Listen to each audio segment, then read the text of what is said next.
Yo, what is up everybody? Welcome to the second video of Monday. Now, hopefully, by the time this video comes out, the update should be out and the buff to MCOC. So we're going to go over the spotlight and just look at some changes. I'll probably be doing a kind of playthrough with the champion either today or tomorrow. But I'm interested to see like what has changed about the champion, what Kabam are kind of going like, okay, well, here's the update. Now, I think this video is going to be quite short because there's not really much to go on when it comes to this champion. Definitely from a rotation standpoint. I guess the only thing that's really interesting, first of all, and again, I can like break down a lot of this stuff.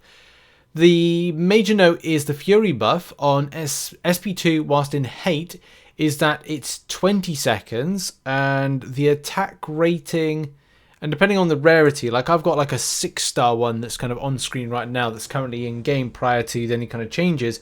And that's like saying that it's the Fury buff of 3,965.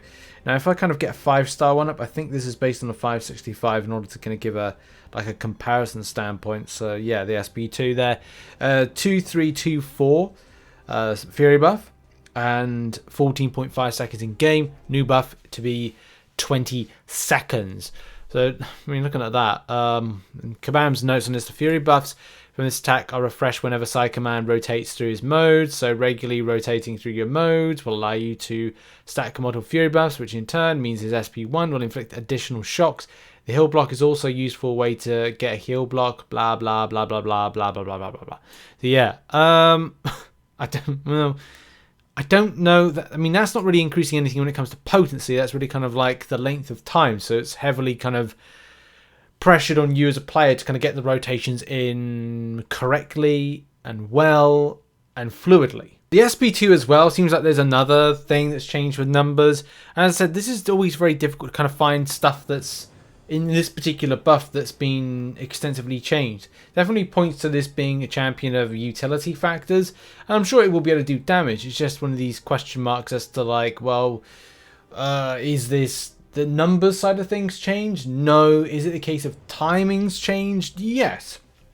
The timing again is the focus point here. So in doing an SP2, if you have Fear, inflict the opponent with a heal block passive.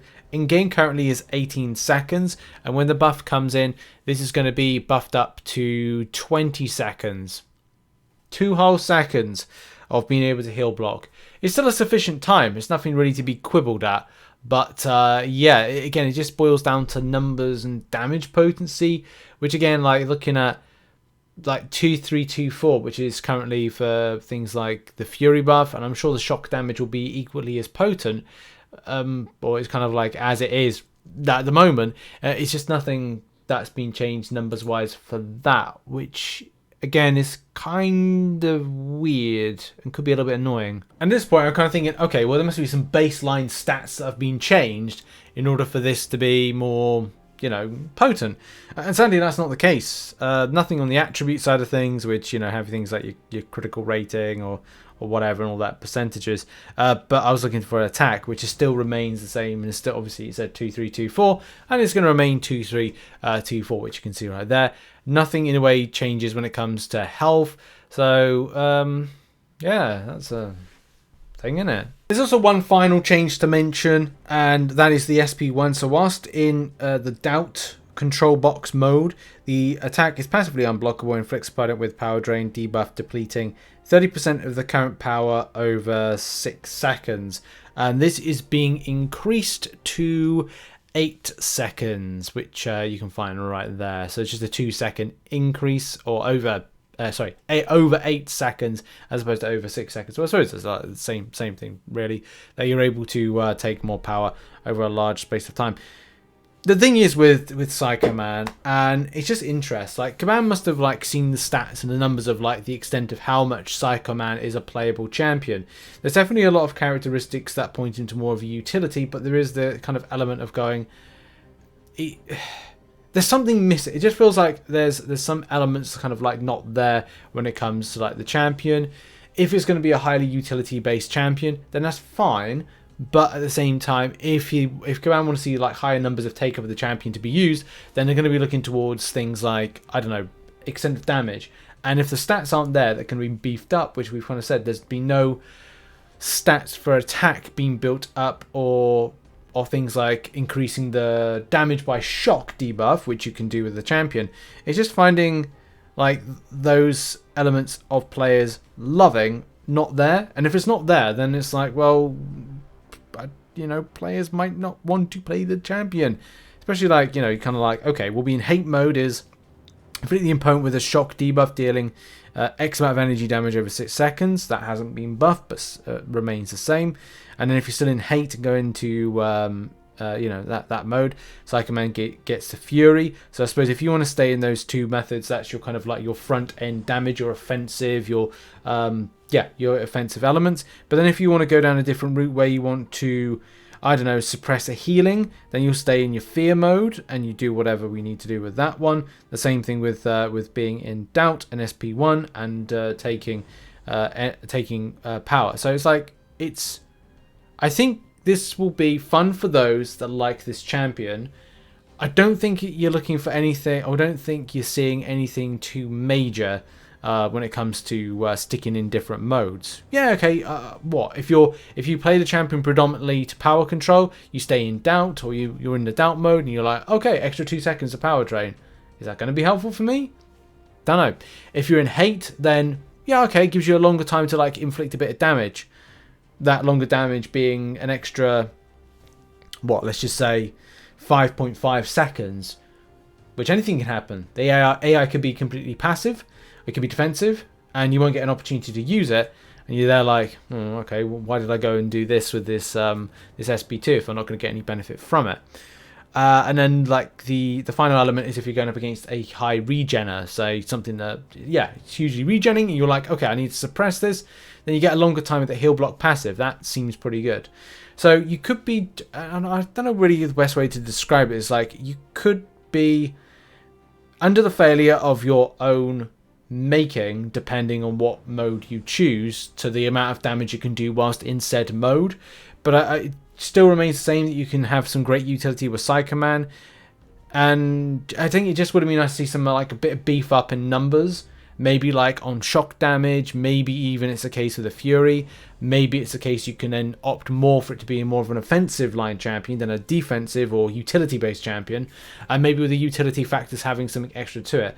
Other than that, if you kind of go through this, and there's no point in me kind of like going over the full ins and outs, because from what I've read, those three things, that 2 SP2 elements of heal block and fury buff, duration, and the SP1's power control element is the only thing that's been changed. And you can do that. I can even quickly look on screen right now between, if we go on signature ability and go, okay, well, we've got that there, 0.5 seconds, 6 seconds.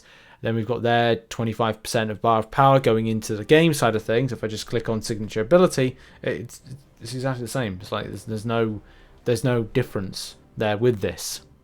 And here's a little bit of a fact for you, and the hilarious thing about this is that this buff doesn't actually need to come in, because you've got the buff in a synergy. So there goes the multiverse synergy, increases 15% of power lock and heal block, which is 2/3 of the buff that's coming in for this champion. So you didn't really need the buff. You could have just had Deadpool, X-Force, or Man-Thing on your team. Because like the buff increases what, 2 seconds with one, and then I don't know, a couple of seconds with the other, the heal block and the power lock duration. It's like, well, you could have just had a 15% increase of those times. So like if it was going to be 6%, what was that going to be, like an extra 50? I think it puts up to like 15 seconds or something with the 15% in some regards. So it's actually better to have this synergy over the buff. How does that work? That's that's 2/3 of the buff is contained within the synergy. It's a bit ridiculous. So maybe would we invest to like beef up some numbers? I don't know. I will think about doing a video. I might kind of do it like later on or tomorrow to kind of like test out the champion. But as I said, like the only thing I can really find, and it's kind of like a complex thing when you're reading the spotlight and you're like, well, what has actually been changed? That's the problem with dealing with so many different things that's going on with this. In a nutshell, the TLDR to this is this champion is a utility champion mainly, And the numbers that have been increased are only durations over Fury buff on the SP2, the Heal block on the SP2, and the Power lock on the SP1, being in the respective modes that you're going to be switching to. So the control box, which is the hate, fear, and doubt modes that you'll be going into. So yeah, I don't know. Like, I'll test out later on, see what the crack is. But that is all I can see at the moment as being the only things that have been changed. Doesn't look super substantial. I don't think people are going to be overly interested in this champion even after the buff. But it definitely are some decent elements of utility. It's just you've got to like bend around the lack of substantial damage compared with other champions that do exactly the same thing or similar. In any case, that has been the video. Thank you very much for watching, and I shall see you in the next one whenever that will be. Bye bye for now.